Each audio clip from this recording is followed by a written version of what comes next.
một tuần để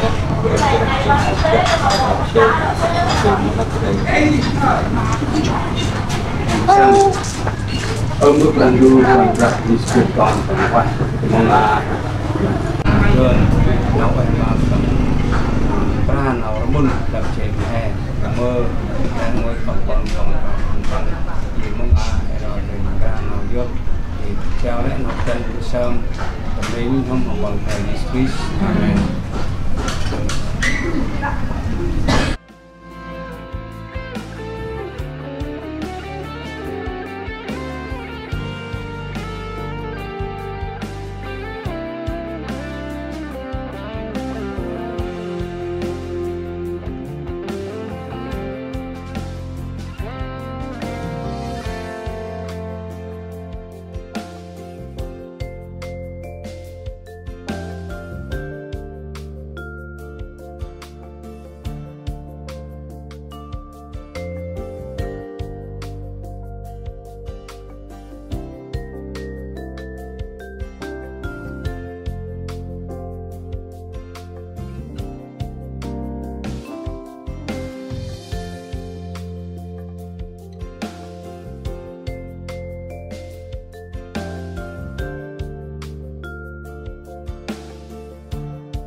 Rồi hãy bảo vệ lòng bro xét chít mà pham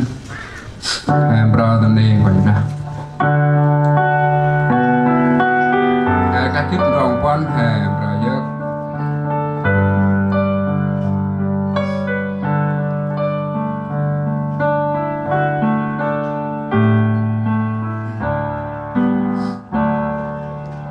Giê-xu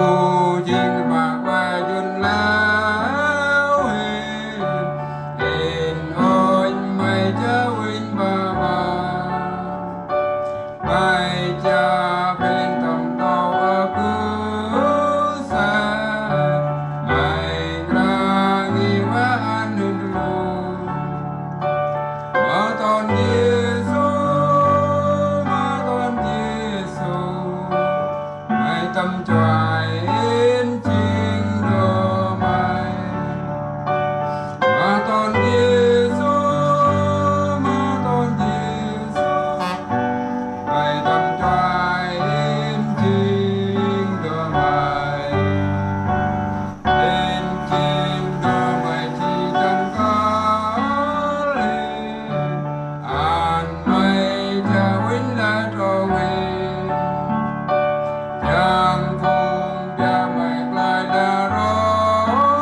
tâm đây là quay bra cho tụi em hay tận ông mà quay bra pisam nạp narbon tụi một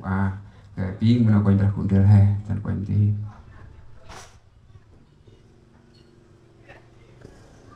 tuần trên người mặt hallelujah hallelujah hallelujah tầm này mất ton mà prang du bước prang du con Yisri prang ngoại vì mong mà ăn đông vì tầm mong na tầm tú ôi hè tầm na pai prang bra con tầm pai thần băng vì ra nào lấp chê vì tầm nào prang bra họ ăn chi mà khăn băng tôm bước tức vì tắt khăn băng chi vì prang bra chinh nằm ra họ ăn chi chun leo mà khăn băng vì mấy cũng trên ông mà khăn băng vì naraya chinh nào rất là quá mà prang tu chỉ để lấp chê mà hè vì tak bước prang bra ăn yuri nara hen rana mà prang bra hen nhớ nào bữa sớm nào bún dốc mà mày prang bra mà cặp col ăn mong mà col nằm leo nào bún chơi lôi mấy cũng trên băng kia nông xoan leo nào bún mẹ col nông mà phùng cặp bro tamar này mà prang bra phùng trun tâm phùng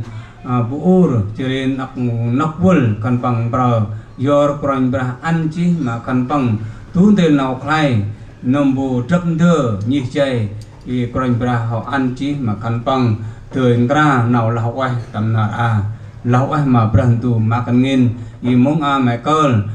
nom lê run chơi lôi mẹ cún rel nắc xa bằng coi chỉ lẽ ngồi nào ai mà ăn tâm bơ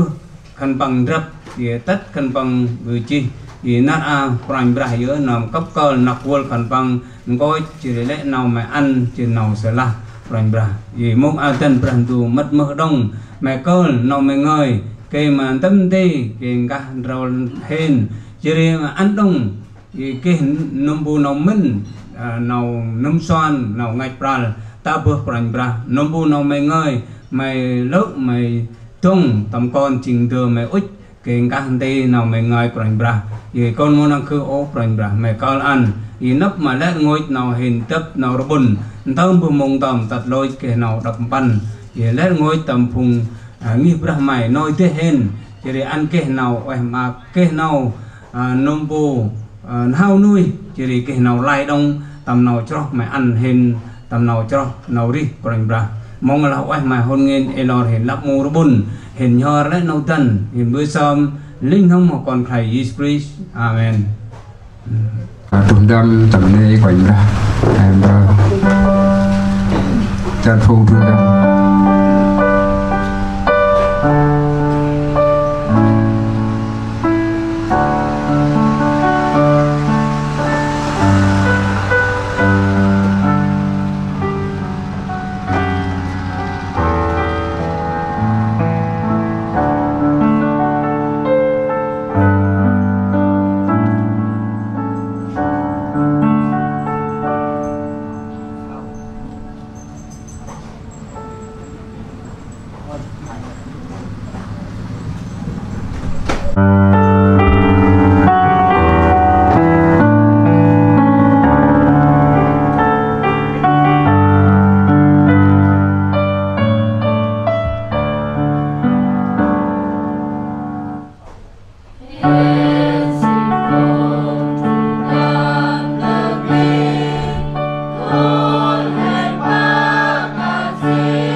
bra lao ai mà thu phong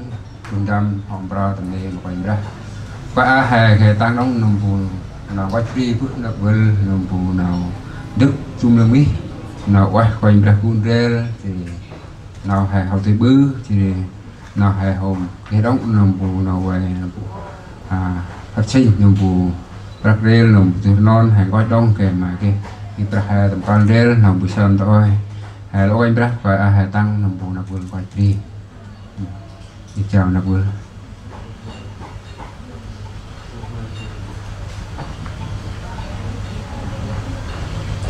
sẽ loài đang ngập đu sẽ loài đang là còn làm tì làm gì cả gì đấy sẽ là cái đang làm mà đầu tiên cái na còn ngay loài đang mà tuần tu chỉ ta tập thành gọi lệ nào hiện bơi thành bơi ngàn đăng kia nào hiện bơi tới thằng khay tham chỉ tập thành chỉ từ khay tham à đăng chỉ nào y chuông tới kia tầm chích về mét là kia đang hiện bưng nhà vệ sinh này kia tầm vài mét này kia chích vào mét chỉ nào ý tị này kia tầm chích mà tu mét gul chỉ này chỉ đang kia nào ý phát sinh thôi nắp màn thừa ý hiện bưng nhà vệ sinh thôi kia đang tầm lại ở ngôi thôi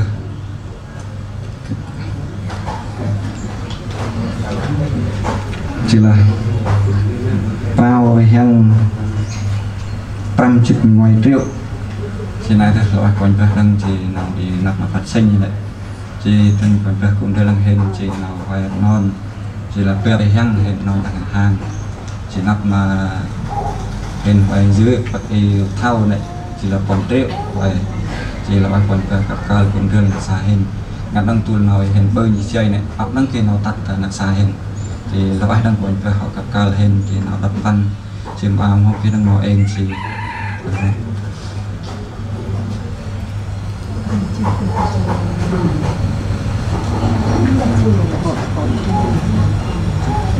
hay là coi bra thì cũng rel làm cũng nạp buồn hôm mơ thì lại còn lại còn sau còn hòn thức nghĩ người buồn là phép ham năm e và chỉ là tất phép ham năm a để thứ năm thì là coi bra cũng rel thì bra hè thế này mà cũng rel làm buồn buat telah cok ini để nung đông nung buồn a hè thì tụi ai thì thành coi bra cũng rel làm buồn chỉ là non thôi hôm bra hàng là non bra hàng hai cái cần còn bị sớm mà cần bằng thôi thì nó sẽ cần bằng bra hàng chỉ lâu thì hai là mình bra làm buồn thì áp nghi hul thì bơ áp cái non thì mình làm mua tiền bộ umer hen bộ cái non thì hai bisa mentan koin beragam ini lah kalau koin berah mau hai betul eng karena hai cho trong program thì tận đông nằm thu phun cầm bra đông phun phun cầm bra lên koin berah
mà tu phung cầm ra cầm đi mà bành ra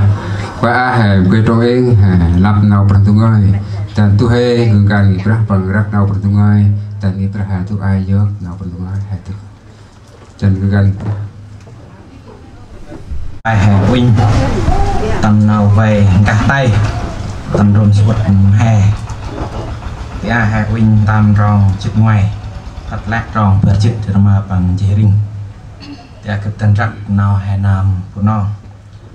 chẳng hâm lại là khăn mày chuel dìa hòa brand tu mô nhột prap nào về bằng tâm nào về bằng bơ chiri nào về bằng tiếp ri tình nà ở kịp tâm mà khăn mày lai tình ăn khăn mày sông xa hâm chi tức nghe vul quay cái cụ sa ở ruộng phép bịch rực bạc má chiri lẹ chập đưa khăn mày mày lẻ tê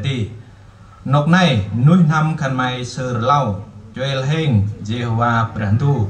chiên nam họ Jun leo khăn mày lúc tạ bước ngồi Egypt chiên bước vul tịch pu bằng họ Jun leo chi khăn mày hành rken pri tia tụt te tụt kret kêu qua này tiếng mồ kê tiếng ping mà pi ông chiri tung vinh bằng bơ ăn tiếc lúc tạ bước lục cài ngân hoi mà khăn mày tam prier tiếc bằng họ ăn mà khăn mày xa mà na đưa xa phùng chè dâu khăn mày họ tạ kết ô cái mà khăn mày tương nào rì ni chiri nào rì ni chỉ ngọt chiri nào lòng uỳnh cái lẽ tút ăn mà nào quay win mà khăn mày pori ăn lòng răng lại ăn khăn mày tầm lá nuôi ham bộ ở nào pre chiri nào tiếng bư về đá tây cướp họ jing chi mà khăn mày nào rong ở bẻ là ăn khăn mày cả kít mà Jehovah Prantu khăn mày do là bằng chiên nằm ăn khăn mày nằm xoan cái mà jing nào rong ở cái bư nào tầm bạc ngắp bằng họ toàn chi mà phùng chè dâu khăn mày nằm pu bằng tul bư nạt ở tớ là khăn mày chuel khăn mày chuel heng mà Jehovah Prantu khăn mày chiri cả tinh lẹ nào pra eng pakan chiri dược bé mà khăn pang pori nạt ở cực bước mà khăn mày po ở helene khăn mày mà rải lối nằm pu phùng bol bel bé Jehovah bự rải lối ta nắp mắt khăn mày do lá khăn mày mồ ếch tông per Jehovah Prantu khăn mày tăng nào Prantu ngay các cho mà còn bạc còn đi busam bạc nào đi là tầm tu mày mặt bu Prantu hình makan ngin hình kihin nằm bù nào nhar busam che mà Prantu y mẹ tương đông y tầm nòng bro busam y tân Prantu call ăn y mẹ ăn đông nặc quần coi chỉ để lệ ngồi nòng ra như chèn tâm tật mồm bu Prantu ơi mũi yếu y tầm nào quay quanh bra ăn khang ngin y mông hình tuyển tì hình tì cái nào roll hình tì cái nào mình chỉ cụ nấp y tầm nào chọc mày khang ngin quanh bra mong tân Prantu call ông nào mày ngơi hong cả chi tầm phùng Israel y mong mày cả nghỉ bra mày chỉ nắc xa y tầm lẽ ngồi phùng hình y cú rừng tầm nào bồn lắc che tầm mà lại ô quanh bra mong elor còn hạ bờ ngơi y quanh bra yơ tung lỡ chỉ cây ít coi cây nào bôi lên nào lay mà ấp nằm phùng hình cây nào yốt tầm nào cho mày quay y tinh nằm nào mày ít quanh bra mong elor còn hạ bờ ngơi nhờ lẽ nâu tân tầm một còn thầy Jesus Christ amen thì tên hãy cứu lại ngôi ye he ma kengin ye ma prantu tam ni prantu ye kalan tầm lo lên thôi thì tầm nọc xa umer thì con clay phăng thì khó khăn chi thì tầm nào tức nghỉ chơi tầm thu năm nên chỉ nấp là hay sao nó bù umer thì bằng tu đà lạt thì tầm rô thì cũng trên mà con mà clay phăng thì nó bù vừa tức nghỉ chơi thì nấp là hay kết chi nào bớt cả ba thì hay họ rít này tôi bằng một cái tuôn tên nào thì nào hay là ra quá nào cái ô đây là cái nào cả ba ở gần thì hay mắc hơn nghiền thì na cái đồng bộ côn và nạp mà rùm mè nói thế bà ngay thì nông bộ tầm gia lai thì bà tầm bon thốt và chrono thì tầm lại ngồi tầm nổi thế hè vạch đóng thì cái mắc trên mà nặc quần umer nấp là hay ngôn ngữ bằng anh tức là để ắt hay cái nào vạch rẻ long thì muốn nào hay ít cái nào tầm marne mà còn bra thì cái này hay cụ tầm pre mà là cụ tầm bon a bon re bằng một cái chinh ô tức là hay cái nòng chui tầm si chre chỉ chốt rek cha chỉ tôm bọn này thường cái lệ cha cái lệ sôi cái lệ tầm trạ rồi tôm mà tầm hay là cho cái mà hầm lại mi hai nãy chính nông bộ u chay cái này ý là hè từ kích đông nông bộ hè kia thì sẽ mang một là lũ một là tròi hay mua từ kia đúng không hay mua từ chút lâu rồi đâu vô đây brand du giúp nào tây hè brand du giúp nào nông bộ hay mua từ kích nào còn bra yên là brand du qua là hay chỉnh phùng cho mà brand du phùng cho mà còn bra thì từ hè từ dớt mà brand du cái này hè dớt mà baru thì dớt mà phùng hay là bramic tầm tro tầm yu tầm krong tầm tu ra tầm lũ lên ác cần dưới này chính hè mua từ kit bằng ốc dưới aba hè cho chi mà còn bra dưới brand du rất là hè dưới này cũng sơ tầm trong khai ngân về tính năm nào phổ thông và là phục truyền luật lý ký đoạn 8 câu 6 đến câu 10 thì hệ quyết tâm nào thì cái brak ý nào phổ thông thì hệ kích chi nào còn brak bằng ăn mà hè mẫu nào bằng ăn mà hè thì năng ai còn brak ăn đóng tầm tu tròn là hãy kính sợ Giê-hô-va Đức Chúa Trời ngươi, gìn giữ những điều răn của Ngài, đi theo các đường lối Ngài, vì Giê-hô-va Đức Chúa Trời ngươi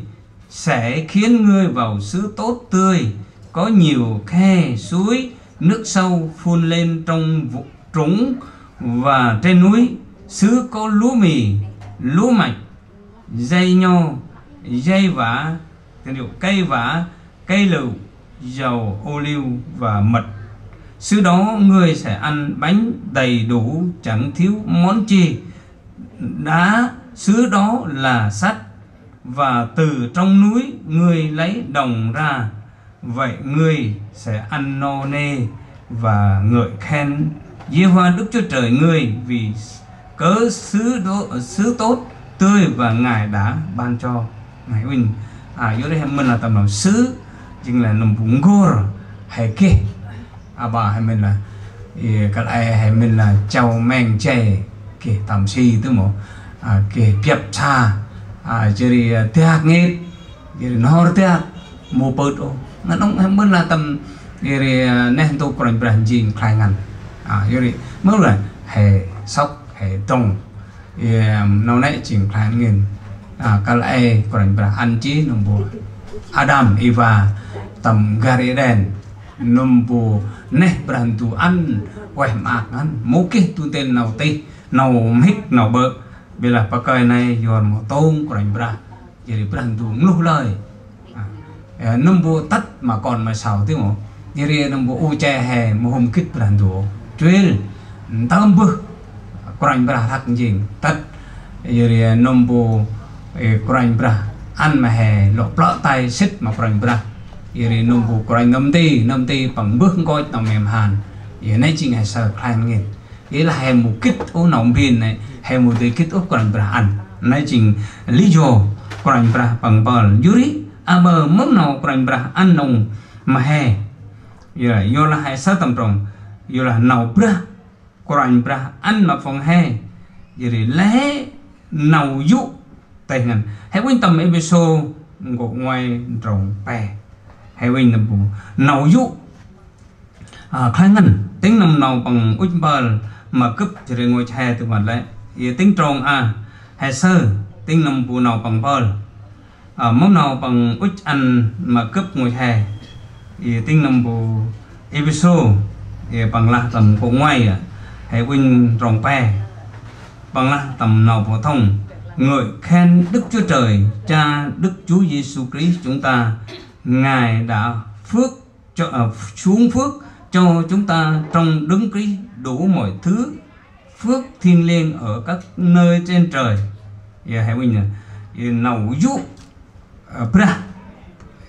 tầm pra Christ họ num ring chi tak bertrok an mà phong hè còn mà bây giờ nào hay là tak bơ Giêsu trình bằng ăn chi nào dụ giờ là hay mình là aba hay cái Giêsu nằm ra tên nào khách tên nào tầm trai tên nào tầm đặt lại chỉ cơ hay trình xong ta nạp lần đầu đó dưới cái ra bằng ăn nào em không ăn nãy trình lý do gì nào bằng ăn mà hè thế mà giờ tak bơ còn ra yếu cờ này trình từ ngoài mà bờ nào hè ri nara yuri nombo yuri quanh bra bằng ăn nào minh nào plau nào kết băng chỉ nào hè tiếng cất chỉ lẽ ngồi tầm phùng ono còn va nắp mà nào hè ri ching từ mà đấy quanh bra harkel là hè một cái ô nào quanh bra harkel hè một cái ô thậm chí nombo nào ri hè mâm nào hè tươi tính trong nào bra của tôi đang bè rộng ngoài tân rộng quan mắm nào còn là bằng là huỳnh cướp tầm này ho mà còn ra lời tình truyền tu tên nào quay bằng ăn bằng nhớ du nào thì cướp bằng nhớ bữa bữa nào chỉ quẹt cướp bằng nhớ năm bốn năm co cướp mình được cả no đủ là hôm ăn hè một cả ba một tổng chứ đấy bằng nó đông bằng nhớ chỉ nằm tầm mặt lại cướp tạo vượt dưới đấy nào đi chiên hè rau rai hè tầm nào tây chiên là bằng mặt lại rồi hè tận tiêu một như hè mới là David bằng một thời tút ố nào tầm mặt này mà còn ra bằng hãy kết chí ngày sắc chỉ để huê gì do tây bền tu là mặt mờ nên chính đồng bộ hãy sao đồng bộ nào còn ra bằng ăn mà cướp ngôi hai tầm mặt đấy nên chính đồng bộ tinh thần biết ơn Chúa. Giờ hãy quyết tâm trong nào bằng là nào Thi Thiên 116 câu 12 giờ hãy sớm bận được cướp mà sẽ làm mà bền tu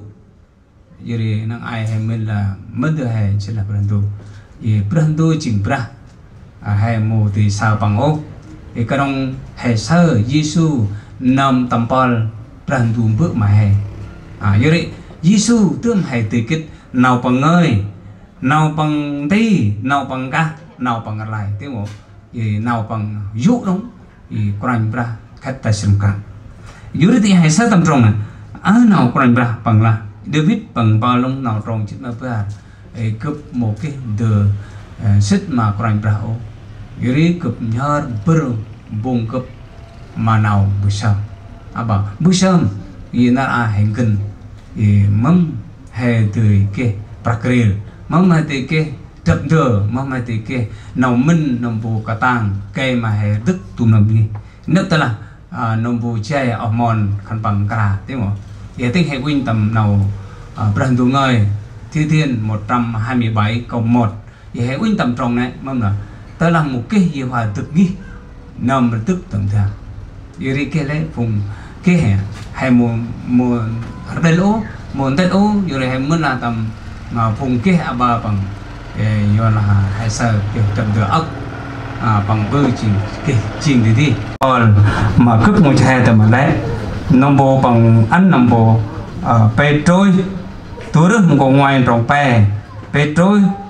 và nước có ngoài ăn trồng pe đó nhớ đây hay sợ tầm trồng khoanh bra ăn nào bra tu mau cả bảo ô hay mặc nghìn nó xin tiền bra giờ đây hay uống nóng tầm nào bra tu ngơi giờ đây ta bơ lẽ ngồi nào khoanh bra ăn mà phòng hay giờ đây hay mình giờ đây mất nào hay mà bơ nó ai hay mình là tức là khoanh bra là ăn hay cả kết bà ăn hay lai chuyên thì hay sợ nằm bồ nâu và hình gạt tay tên nằm bồ do là tại hệ quan tâm từ hệ hạt chi tên nằm nào bằng bờ món nào bằng là do là lời tiếng ăn khăn mày sung xa hôm chi được như vừa quay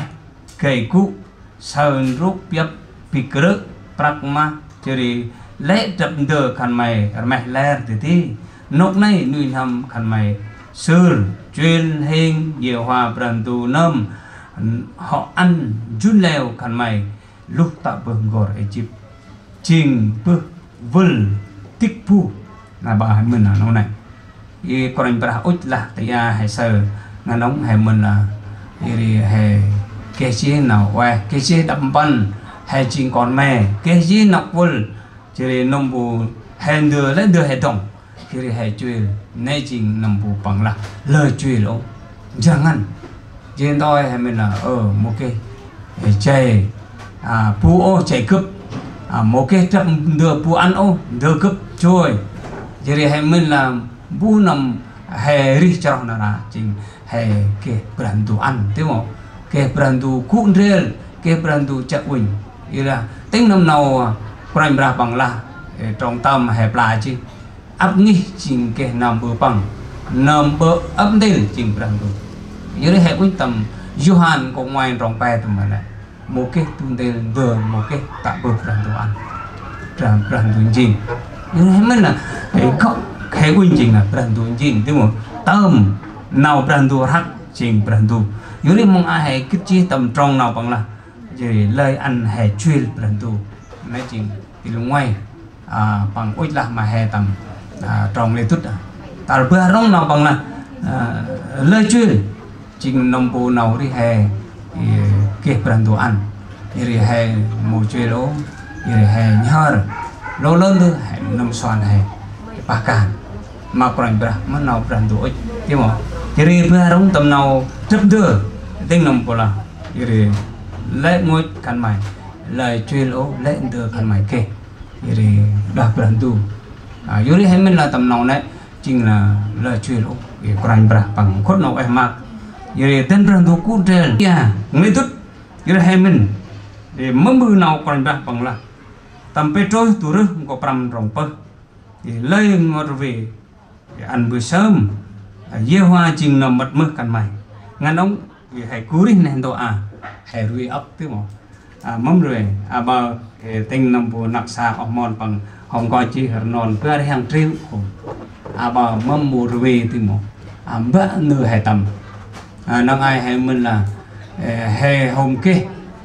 nông bộ chậm từ hôm là từng là hè ăn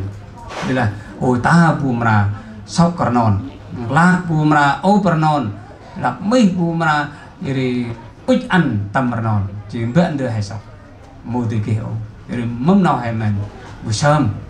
cầu nguyện sự lo lắng hay mình là bằng ra tắt chưa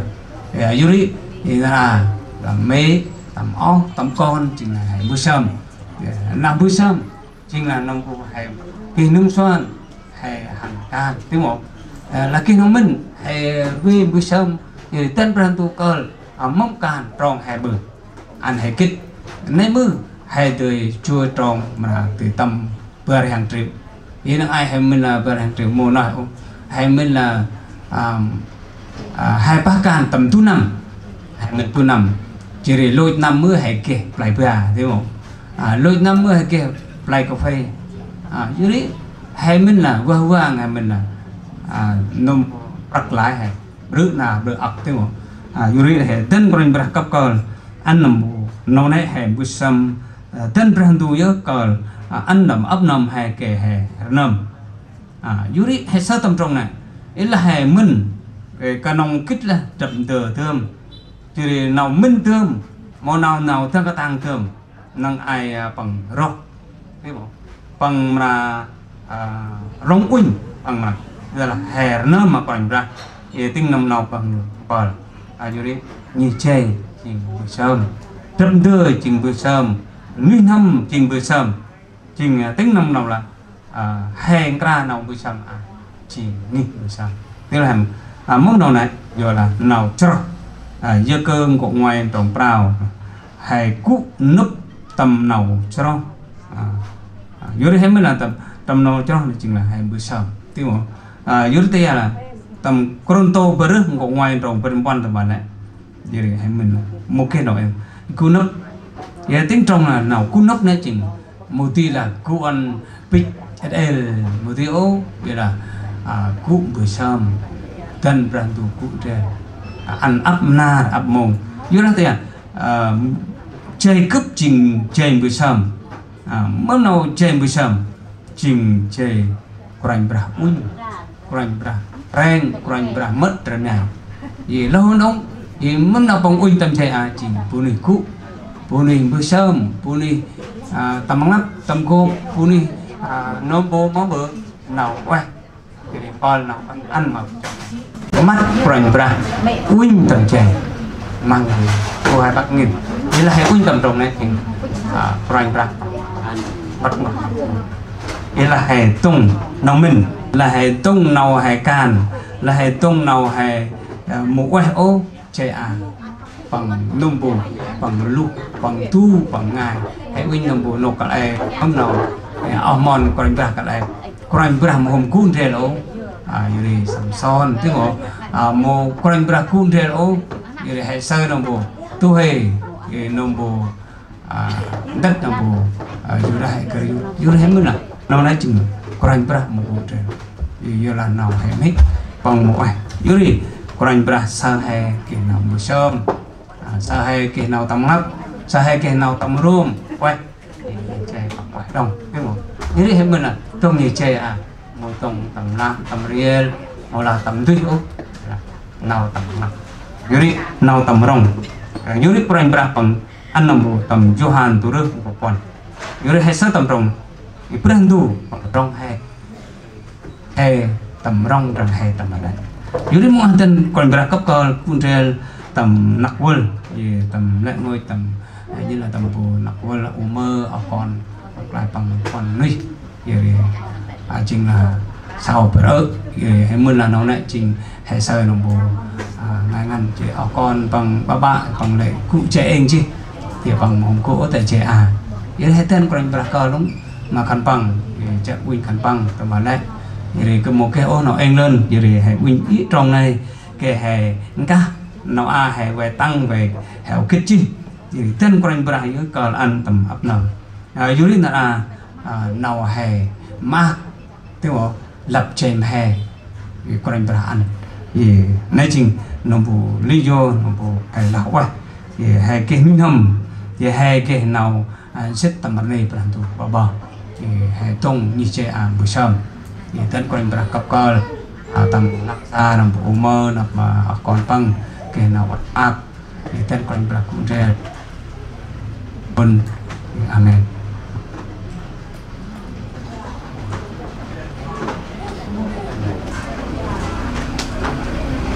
Tâm đây là quanh ra là mà quanh đi hồi tuần mông là vì hùng sao một ấp nào bằng cùng người hồi đây mà cướp thì như ra hè nói cướp này có đi tâm quanh ra đây ốp là cũng biết ra quanh ra khỏi bài nhé người ta ấp vừa chơi hen nào quanh ra thì là tuổi hen ra cướp u chơi mà nó hay cho mà quanh ra nòng ý năm na thơm thì người ta hè pra có 10 năm thì mang thì cũng đắp ra quanh ra thì cái nòng chân quanh ra cả hè mùa hè đi xong chân nào quanh ra năm đi ấp năm hè mùa yên mà u mơ thì còn sao bằng ô hè bị sớm tầm con đóng ơi tầm phù tầm hôm bữa non tầm ôm mơ là cơ thành rượu như là hai cái kết con bị sớm tụ ai hè bị sớm ông bê hên prantu coi Ibrahim Jiskuri Ibrahim quay hình chót khai pham a hình kia nào bị sớm tầm ngắp tụ ai tầm người ta mày thì đấy một sau cái phần mày dân chế phần tôi biết thu năm tiền gặp hẹp ham thì cái phần rồi chi rồi quay đấy đó nào bánh đêm nó đi hiền tao bắt đầu ông rồi một cái thêm mà đấy và nó xung hèn vậy rồi mày cuối tâm buồn mưa bằng hôm phần non đầm cơ thêm chứ lâu mưa mấy giấc cấp cơ nhưng bằng trời kia nó rêu nó tầm phần non từ sương đông mà lại thì lại qua quanh ra một mày đâm nó mới ơi tầm ghi ra mày áp nam hình là hình Tuhan sớm Yesus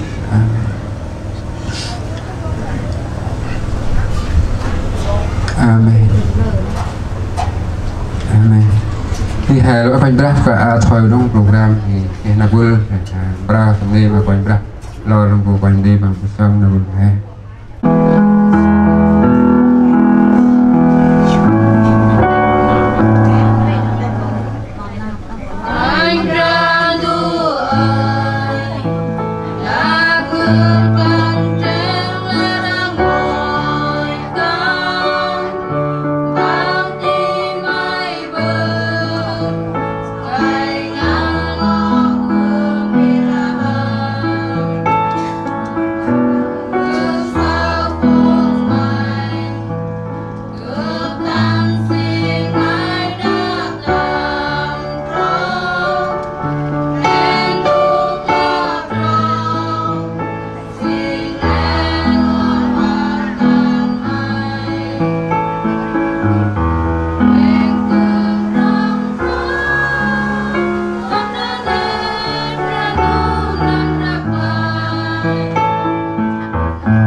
mà lại ngồi ở cái hè thì cái ôn nó lên ốp thì tầm ra trong thì tầm ra ăn nên ý là nó phần tu thì ta nó ra thì làm xa bộ mơ con thì khi nào nâm nhờ con đặt ra thì con đồng từ ngoài thì là khi thì con lông bộ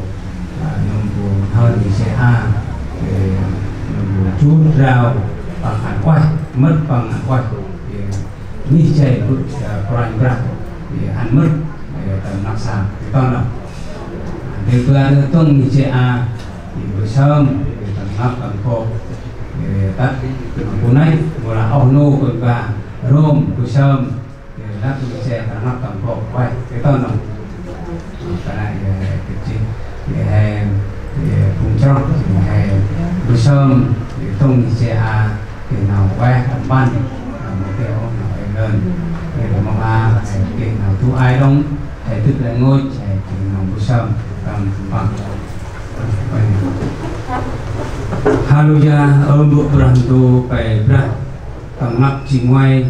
thì mong thần Brantu bước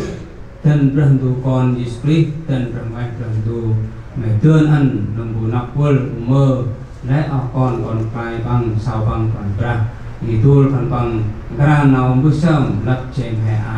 ơn bộ Brantu vô lắm quanh ra mày học con chi bulan berenang maju hoa thì sinh mà bằng lời thằng này sinh mà nào khi con bằng thằng này làm ốp sinh hôm mà bằng là tên ăn lẽ tròn thằng này cả ngăn ông là rành ra ăn mà cần bằng thì lẽ tròn cần bằng berenang cần bằng buổi sớm cần bằng thì thời ca nào là quay mà rành ra thì không nghìn nếu muốn ăn tên rành ra con mơ đập mà thì nông bù con lai băng rành ra mấy đứa chinh nằm ra tù nằm mất ngay tầm con phần bằng tầm bà đấy tú là bằng tông thì sẽ chỉnh nít chê tạo được phần đồ ăn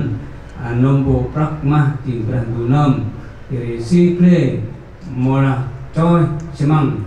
lôi ắt phần đồ gì người là phần bằng tông lấy được đập tạo được phần đồ ăn phần bằng ra nào lao ấy tầm này mà phần ra nhớ mà mày ô phần đồ nó là ốc ngầu khơi nên tu mua là phút sáng nào em cắt là phần ra ăn chi mà phần bằng nước thì vô đó nào phần bằng tông buổi sớm nhớ mà mày tao tu nào gần lúc tắt đi chơi phần bằng chi phần ra ơi là phần bằng cung để lấy ngôi nồi thế dùn bồn để nghi ra mày phần bằng cung nào là quay nào ác tầm này mà phần ra vô phần bằng bự chi chơi mà hè ta nạp ràng tù ili mu ten paling berakal lek na pang tahun ili tong ni se musam ili mat paling berak tren tour paling berak rakyat ting nang mempol an kan main musam home mat kup na tren tour kup rakyat tam kan main musam ili nau mai chi tong na uing tam se mang nama o paling berak lawa ma brandu hongin hitung ce ching ce musam mày các con cần bằng thì tôi cần bằng cũ ăn nào cầm bằng tôi cần bằng nông phu bích ăn cần bằng cái nào đi thì tôi cần bằng tông như trẻ cần bằng lúc thì bơi mì chân ra thì từ chim từ play từ rất tầm nào thì còn ra ăn mà cần bằng thì tôi cần bằng thì cũ ăn cầm bằng vậy mà thì tầm tôi cần bằng tông thì cũ tầm như trẻ hôm non bari hang triu o paling berak mekal an lấy ngôi tầm nào thành bằng puri thì thân berhentu con soan mona namun kan bằng hôm bao bờ vô làm mà chi lên một về ô nhớ hôm mà berhentu jadi berhentu meraku del narahin kit paling meraku del tầm nak pul umur apa kon bang ke nào em kamban kapal tinggian tong ije berhentu nomor mo o berhentu mong aku busam nhờ notan tamo kon kai Isprit amen in tabur mong thì nakul umur apa kon kai kon ke son quay thì cũng đi chơi berhentu thì tabur mong tat Isprit amen. Đây là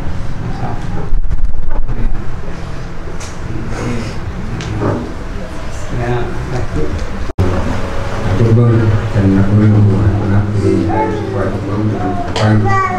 với đấy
thì là qua nhớ thầy bên là con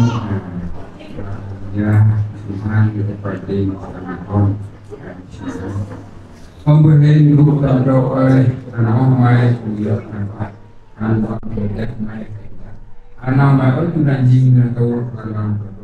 anh hiện ba sinh sang anh tông dù anh là cái hình là cái hình là gì mà nên chúng ta thì nào được để làm được cái hình của nó mai sinh ra thì đi nào cả thì nó sẽ có Hallelujah, Maman Yesu, Hallelujah, Amen, Hallelujah, Maman Yesu, and all my own, Amen.